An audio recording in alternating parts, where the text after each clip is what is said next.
At sa pagpapatuloy ng ating recap, kinabukasan sinabi ni Lena sa dalawa na may trabaho silang natanggap na para talaga sa kanila. Naghanda ang tatlo para umalis at si Aya ang nag-asikaso ng mga pagkain at matapos niyang mag-impake ay tinanong niya ang sarili kung magiging kapaki-pakinabang ba ang mga prutas na dala niya, habang nakatingin sa kahon na puno ng mga skill fruits.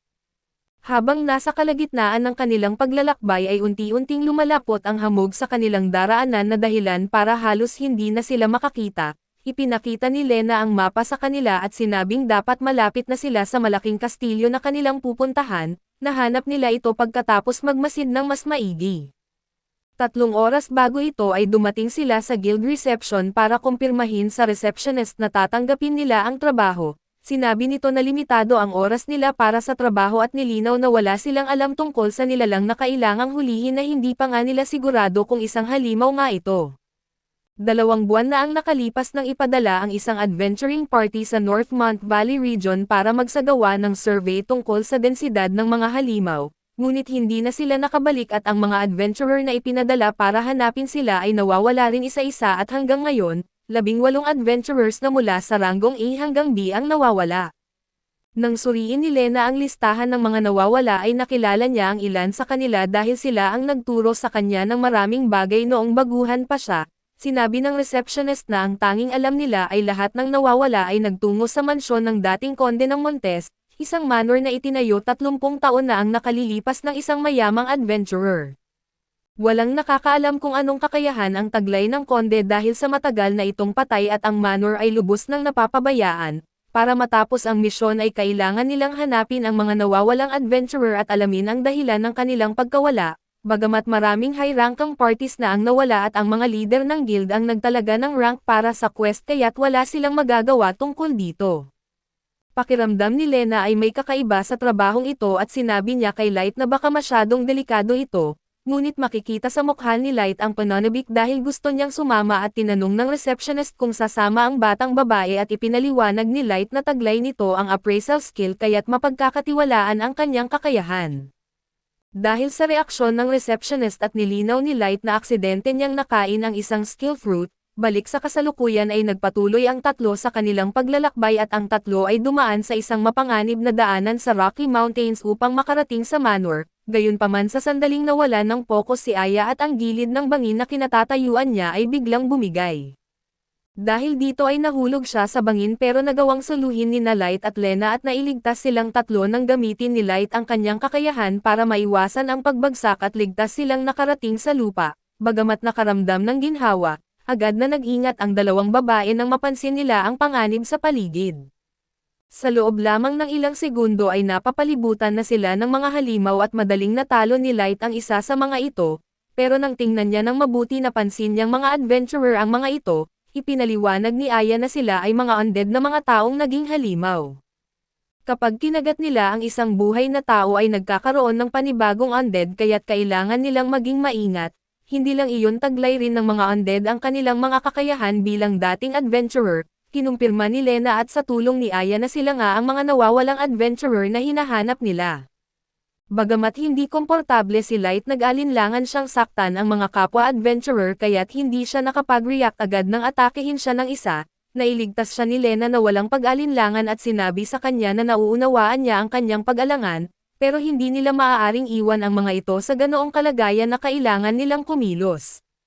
Sinabi rin ni Lena na kailangan nilang pumasok sa manor dahil posible pa ring may mga nakaligtas. Ngunit sa pagpasok nila ay mas malaking grupo ng undead adventurers ang kanilang natagpuan, habang nakikipaglaban si Lena ay napansin ni Light kung paano mabilis na nagbabago ang estilo ng kanyang mga atake depende sa uri ng kalaban.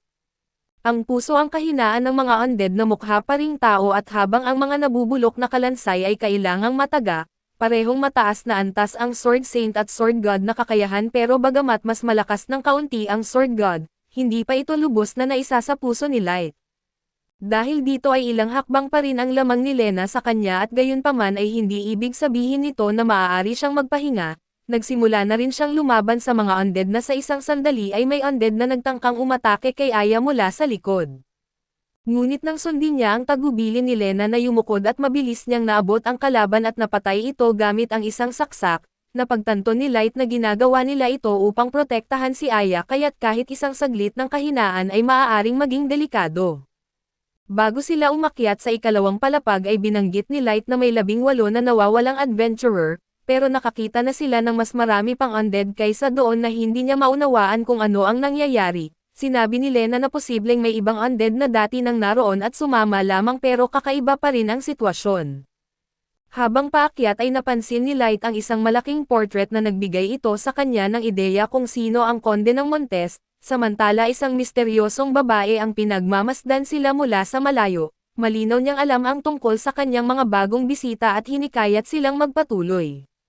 Ayon sa kanya ay hindi pa maaaring magsimula ang lahat hanggat hindi dumarating ang espesyal na panauhin at ito ang Fruit Master na si Light. Habang naglalakad ang grupo sa isang malaking pasilyo ay iniisip na ni Draw kung anong uri ng rondo ang nais niyang gamitin upang tapusin ang buhay ni Light. Biglang may tumalon na undead mula sa kanilang blind spot ngunit mabilis itong natalo ni Light dahil sa kanyang mahusay na reflexes. Sa ilang segundo lamang ay napapalibutan na sila ng mga halimaw. Tumayo sina Light at Lena nang magkasandal para matakpan ang anumang blind spot. Napansin ni Light na ang mga halimaw sa palapag na ito ay kumikilos ng mas kakaiba na mas matalino at mas organisado. Agad niyang binalaan si Lena na mag-ingat at ginamit naman ni Aya ang kanyang appraisal skill at nalaman niyang ang mga undead ay na-tame.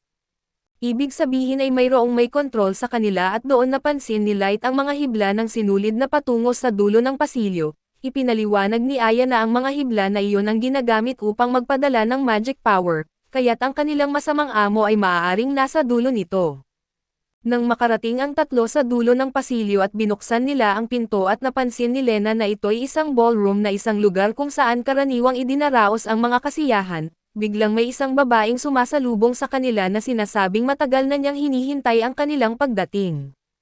Naisip na niya raw na mamamatay na siya sa paghihintay at lumapit siya upang ipakilala ang sarili bilang isa sa One Wing of Black Swan, ang elite forces ng darkness na si Draw at tinawag niya si Light gamit ang kanyang buong pangalan, ngunit si Light ay masaya lang na makahanap ng isa pang buhay na tao. Gayunpaman nagduda siya kung totoong nakaligtas si Draw at sa isang kilos ng kanyang kamay, tinawag ni Draw ang isang grupo ng undead upang suportahan siya at agad namang ginamit ni Aya ang kanyang appraisal skill at ipinaalam kina Light at Lena na ang kakayahan ni Draw ay necromancy, isang kakayahan para kontrolin ang mga halimaw na uri ng bangkay at espiritu. Pati ang kanilang mga kasanayan at natatanging kakayahan ay nagagamit niya at tinawag ni Draw ang appraisal skill na isang nakakainis na bagay, na bahagyang nakapagpatakot kay Aya at biglang tinanong ni Light si Draw kung naroon ba siya para sa isang trabaho mula sa Adventurers Guild at kung posible bang magtulungan na lang kaysa maglaban. Nilinaw ni Draw na hindi ganoon ang sitwasyon na naroon lamang siya para patayin ang Fruit Master at ang una niyang ginawa ay kontrolin ang isa sa kanyang mga halimaw upang atakihin si Light mula sa kanyang blind spot, ngunit nagawa itong talunin ni Light. Tinanong niya si Draw kung bakit gusto siyang patayin. Sinabi niya na iyon ang utos na ibinigay sa kanya kaso hindi na masabi pa ni Draw ang iba pang detalye dahil isa itong lihim. Inakala ni Light at Lena na alam na nito na darating sila kaya hinintay sila rito at sinabi ni Lena na hindi pa niya naririnig ang tungkol sa isang grupo na tinatawag na Black Swan o isang makapangyarihang kakayahan tulad ng necromancy. Sinagot naman ni Draw na napagod na siyang maghintay dahil masyado silang natagalan kaya't bilang kabayaran, inaasahan niyang libangin siya ng husto at mula roon ay magkasamang nakipaglaban sina Light at Lena upang lipulin ang mga undead na umatake sa kanila. Ngunit ang sumunod na nangyari ay naghanda si Draw ng isang espesyal na sorpresa para kay Lena na ipinakita niya ang dalawang adventurer na kilala na ni Lena noon. Lubos na nabigla si Lena nang makita ang kanilang kalagayan at habang nasa gulat siya, binalaan siya ni Aya na mag-ingat dahil ang mga undead na iyon ay may mga kakayahan. Ang lalaki ay may claw skill na nagpapahaba at nagpapatigas ng kanyang mga kuko habang pinapalakas ang kanyang lakas, samantala ang babae naman ay may mirror strike na nagbibigay daan sa kanya na umatake gamit ang mga salamin na imaheng nasa magkabilang panig niya. Nagsimulang ma-pressure si Lena sa pagtatanggol laban sa dalawa ng sabay-sabay kaya't unti-unti siyang umatras upang mapanatili ang kaligtasan, samantala ay napansin ni Draw kung gaano nakakainis si Aya para sa kanya kaya't nagdesisyon siyang tanggalin ito sa laban. Agad na dumating si Light upang protektahan si Aya mula sa undead subalit dahil dito ay napalibutan siya ng mga kalaban, habang iniisip ni Light kung paano ipagtanggol si Aya ay binigyan siya ni Draw ng mas maraming pagsubok gamit ang iba't ibang kakayahan na inaatake sila mula sa maraming direksyon. Dahil sa haba ng laban ay unti-unti nang napapagod si Light, samantala si Lena ay tanggap na ang katotohanan na wala siyang magagawa kundi sirain ang dati niyang mga kaibigan, nang dumating siya sa Sacred City at sila ang unang lumapit sa kanya. Ilang linggo ang lumipas ay tuwang-tuwa sila nang maabot niya ang rank A at nilinaw ni Lena sa kanila na ang tagumpay na iyon ay dahil sa tulong nila. Ang matatamis na alaala na ito ay bumabangga sa malagim na kalagayan ng dalawa sa harap niya ngayon, habang abala siya sa pakikipaglaban na hindi na niya nakikita kung ano ang nangyayari kina Light at Aya. Alam niyang kailangan niyang tapusin ito agad at ang pinakamahusay na paraan ay putulin ang mga hibla na kumokontrol sa dalawa. Mabilis siyang lumapit upang putulin ang mga hibla kaso bago niya ibigay ang huling suntok ay naalala niya ang mga imahe ng dalawa habang nakikipag-usap sa kanya. Sinabi ng dalawa na hindi mali ang ginagawa niya at tinanggap nila na ito na ang wakas ng kanilang pakikipagsapalaran. Nagpasalamat sila sa lahat ng ginawa niya para sa kanila dahil isinasaalang-alang ang hiling nila, pinili niyang tapusin ito ng mabilis upang hindi na sila maghirap pa. Gumamit siya ng espesyal na atake para rito matapos iyon ay malungkot niyang nagpaalam sa kanila habang dinadala ang bigat ng kanyang damdamin, nang hindi na nagsasayang ng oras na agad na bumalik si Lena kina Light at Aya at sa puntong iyon, patuloy si Light sa paglaban sa mga undead na papalapit sa kanila. Kahit na marami na siyang napatumba tila hindi pa rin nauubos ang kanilang kalaban at doon niya napagtanto ang isang bagay at tinanong si Aya kung kaya ba ng necromancy na lumikha ng mas maraming undead. Sinagot siya ni Aya na hindi at ipinaliwanag na ang kakayahang ito ay nagkokontrol lamang sa mga undead na naroon na sa lugar. Napag-alaman niya ito matapos gamitin ang appraisal skill kay Drow at sa muli, nang marinig ito ay napaisip si Light kung saan nanggaling ang napakaraming undead. Matagal nang abandonado ang manor na ito at hindi katulad ng isang sementeryo o battlefield, wala dapat masyadong patay dito sa simula pa lang. Dahil dito ay nagdesisyon si Aya na gamitin ang kanyang kakayahan upang masuri ang lugar at alamin ang katotohanan. Sinabi naman ni Drow na mas matalino sila kaysa sa inaakala niya at gusto niya ang matatalinong tao, ngunit bago pa ito maging mas mahirap para sa kanya at nagdesisyon siyang alisin ang gumagamit ng appraisal skill.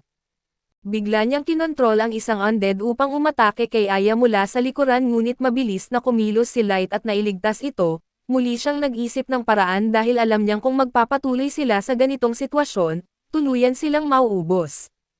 Nagbiro si Drow tungkol sa kanyang mabibigat na hakbang at tinawanan ang kanyang kalagayan. Nang magreklamo si Light tungkol sa pag-atake sa isang bata ay nilinaw ni Drow na walang etikete sa banquet na ito at sa kabila ng lahat, nanatiling nasa depensa si Light upang maiwasang mapagod pa ng husto. Para masigurong ligtas si Aya ay pinakapit niya ito sa kanyang likod at ipinakita ang kanyang determinasyon na ipagtanggol siya sa ganitong paraan. Ngumiti si Drow habang pinapanood ito at inisip na nakakatuwa ang ginagawa ni Light, habang pinapanatili niyang napapalibutan sila ng undead. Samantala sa ibang eksena ay makikita ang isang banal na kapatid na babae na tila nasisiyahan habang pinagmamasdan ang isang mahiwagang salamin. Sa salamin ay makikitang unti-unting nagaganap ang isang lunar eclipse. Tinanong siya ng kanyang tagapaglingkod kung ano ang nakita niya. Sinabi niyang may anino na lumalamon sa buwan na isang bagay na kahit ang a priori ay walang laban dito.